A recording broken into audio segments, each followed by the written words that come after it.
2:14 a.m., February 15, 1943, USS Indianapolis, North Pacific. Radio man First Class Tommy Chen pressed his headphones against his ears and listened to static that could kill him. The cruiser rode heavy swells in absolute radio silence, standard protocol for ships in hostile waters, no transmissions, no signals, nothing that might reveal position to Japanese submarines hunting these lanes.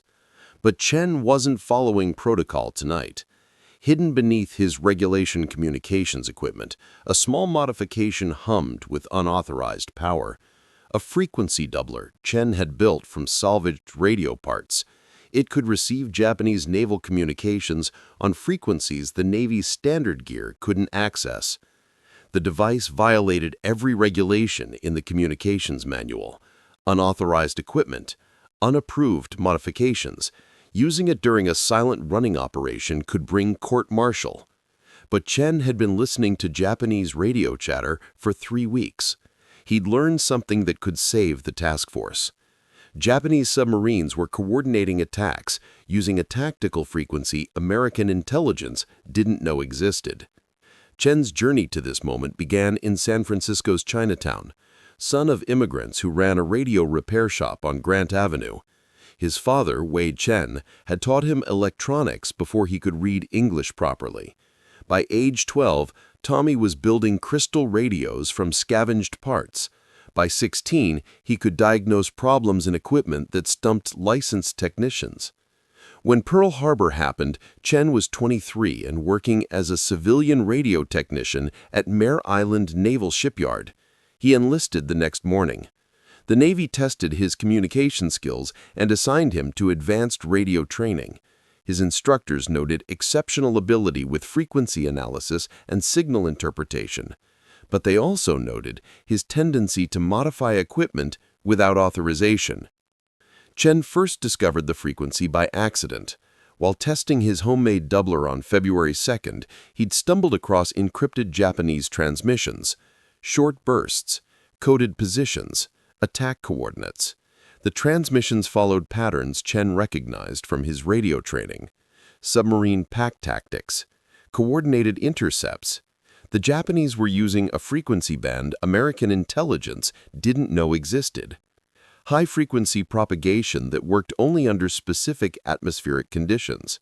The Navy had dismissed it as impractical. But Chen understood something his superiors missed. Impractical for routine communications meant perfect for covert operations. The Japanese weren't using this frequency for regular traffic. They were using it for coordinated attacks when atmospheric conditions allowed long-range transmission. He'd tried reporting it through official channels. The communications officer, Lieutenant Commander Barnes, said unauthorized frequency monitoring was outside Chen's authority. The executive officer, Commander Walsh, said intelligence gathering was handled by specialists. The captain said a radio man's job was to follow orders, not interpret enemy signals. So Chen kept listening. Every night for 13 days, he tracked Japanese submarine movements through their radio traffic, plotted their positions, mapped their patrol patterns, built a picture of enemy operations that no one in command would see. Chen's homemade frequency doubler was crude but effective, built from vacuum tubes salvaged from damaged radio equipment, a voltage multiplier circuit that shifted received frequencies into ranges his standard equipment could process. The entire device was smaller than a cigar box, hidden beneath false paneling in his equipment rack. The Japanese transmissions weren't encrypted in any sophisticated way. Simple substitution codes, number sequences representing positions and times. Chen's limited Japanese and basic cryptography training were enough to decode the tactical information. What he discovered terrified him. Japanese submarine commanders were sharing precise intelligence about American ship movements. They knew task force compositions, speed calculations, projected courses. Someone was providing them with information that should have been impossible to obtain. Either American communications were compromised, or Japanese reconnaissance was far more capable than intelligence believed. Tonight was different. The Japanese transmissions carried new urgency, more frequent bursts, tighter coordination. Chen's broken Japanese and basic code recognition painted a terrifying picture. 8 Japanese submarines were converging on the Indianapolis task force. Attack formation, timed assault, dawn strike in 4 hours. The tactical picture was precise and deadly. Submarines approaching from bearing 270 and 315. Attack depth 60 feet. Coordinated torpedo spread at 0630 hours. The Japanese had positioned themselves in a perfect ambush formation. The American task force would steam directly into overlapping fields of fire. Standard procedures said maintain radio silence, wait for scheduled communications windows, followed the chain of command. But standard procedure was about to get 1,200 sailors killed. Chen checked his watch. 2:17 a.m., less than 4 hours before the attack.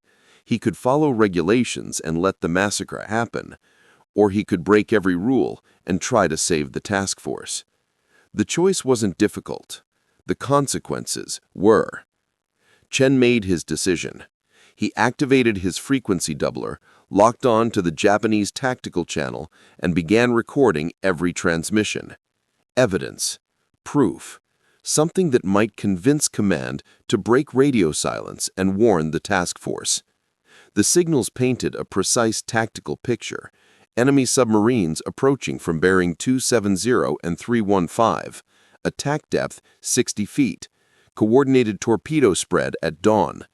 The Japanese had positioned themselves perfectly to ambush the American formation. But recording the transmissions wasn't enough.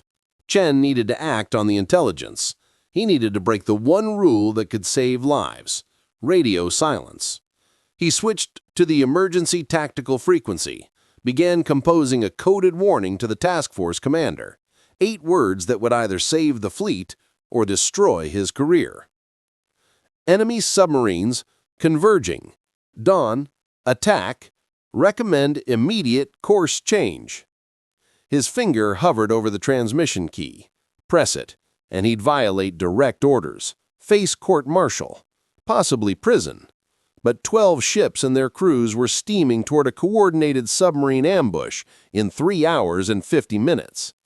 The weight of the decision crushed down on him, everything he'd been trained to respect: chain of command, operational security, following orders. Military discipline existed for reasons. Breaking radio silence could reveal the task force position to other enemy forces, could compromise ongoing operations, could endanger ships beyond his immediate concerns. But Chen had been tracking Japanese submarine movements for 3 weeks. He'd seen their patterns, understood their capabilities. The enemy already knew American positions. They were using intelligence sources that made radio silence meaningless. Chen pressed the key. The transmission burst across the tactical frequency. 8 seconds of radio traffic that shattered operational security and revealed the task force position to any enemy listeners. The response was immediate. The communications officer's voice crackled over the ship's intercom. All radio personnel report to communications center immediately. Emergency security breach. Chen walked through the Indianapolis corridors, knowing his Navy career was over. Sailors moved past him, heading to battle stations. None of them knew their radio man had just chosen their lives over his own future. The communications center buzzed with activity. Lieutenant Commander Barnes stood beside the main radio console, his face flushed with anger. Commander Walsh checked transmission logs with methodical precision. Other radio men watched Chen with expressions ranging from sympathy to horror. Captain Morrison entered the communications center at 2:51 a.m. His uniform was perfectly pressed, despite the early hour. His presence filled the cramped space. When Captain Morrison spoke, everyone listened. Chen waited in the communications center while senior officers gathered. The captain's face was granite. The executive officer checked transmission logs. The communications officer stared at Chen like he'd committed treason. Captain Morrison spoke first. "Radioman Chen, you transmitted without authorization during silent running operations.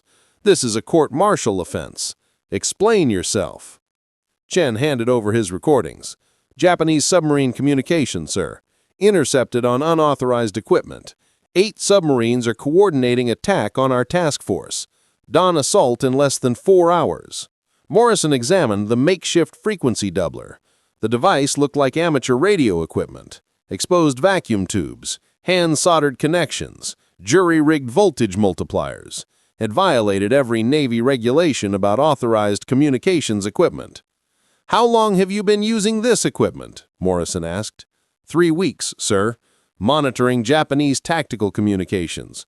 They're using a frequency our standard gear can't access. The communications officer interrupted.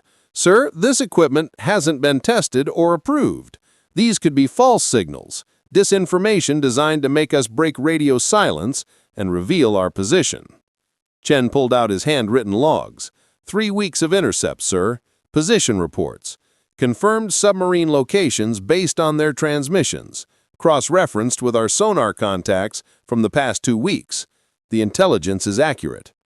Morrison studied the logs. Chen's handwriting was precise. Technical notes filled the margins. Frequency measurements, signal strength calculations, bearing estimates. The work showed systematic analysis over extended time. If these positions are correct, we're heading directly into an ambush. Commander Walsh checked the tactical plot. Enemy positions plotted from Chen's intercepts formed a perfect killing field. The American task force would enter it at dawn. 12 ships, 28,000 tons of steel, 17,000 sailors. "Confirmed, sir," Walsh reported. "Enemy positions match our projected course. Perfect intercept geometry for coordinated torpedo attack." Morrison faced a choice that would define his command. Trust unauthorized intelligence from a radio man using illegal equipment, or maintain operational security and risk the entire task force. The captain had commanded warships for 18 years, had seen enough combat to understand that textbook tactics killed sailors when reality didn't match regulations. He'd also seen enough of war to know that survival sometimes required breaking rules written by people who'd never faced enemy fire. He made his decision. General quarters, all hands to battle stations, signal the task force, emergency frequency, immediate course change to bearing 045, flank speed.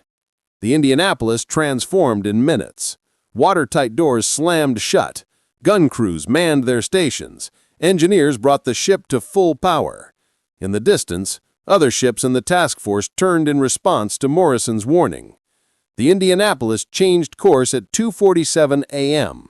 12 ships altered formation. 28,000 tons of steel turned away from the submarine ambush, waiting at dawn. At 6:12 a.m., Japanese submarines attacked empty ocean. 8 torpedoes fired at coordinates where American ships should have been. The attack coordinator's radio message crackled across Chen's unauthorized receiver. Targets not in predicted position. Attack failed. American task force location unknown.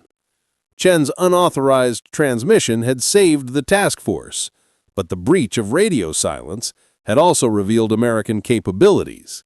The Japanese now knew their tactical frequency was compromised.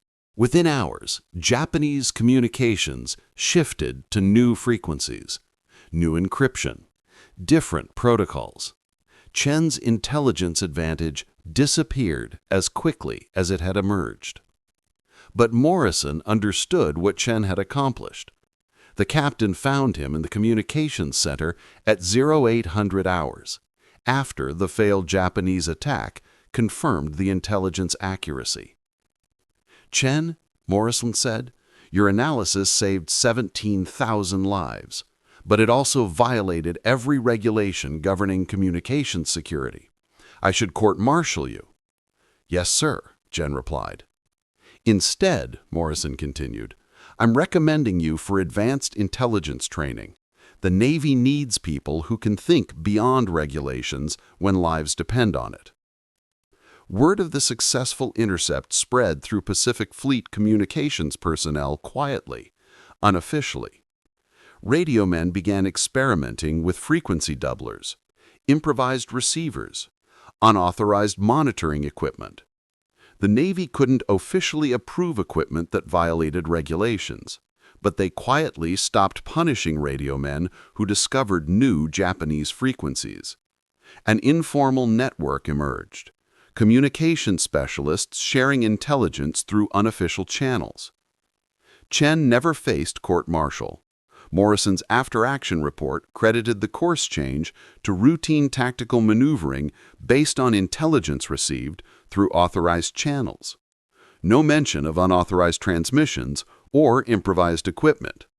But Chen's frequency doubler disappeared from the communications center, officially confiscated for security review, unofficially studied by Navy electronics specialists. Within months, similar devices appeared on other ships, built from salvaged parts, hidden beneath regulation equipment, operating in frequency ranges the enemy didn't know Americans could access. Lieutenant Commander Barnes, the communications officer who'd wanted Chen court-martialed, requisitioned parts for frequency modification experiments 2 weeks later. He never acknowledged the connection to Chen's innovation. The modification Chen pioneered became standard practice, not through official channels, but through the underground network of radio men who understood that regulations sometimes killed people. Chen transferred to intelligence training in Pearl Harbor in March 1943. He spent 6 months learning proper cryptography, signal analysis, and intelligence interpretation.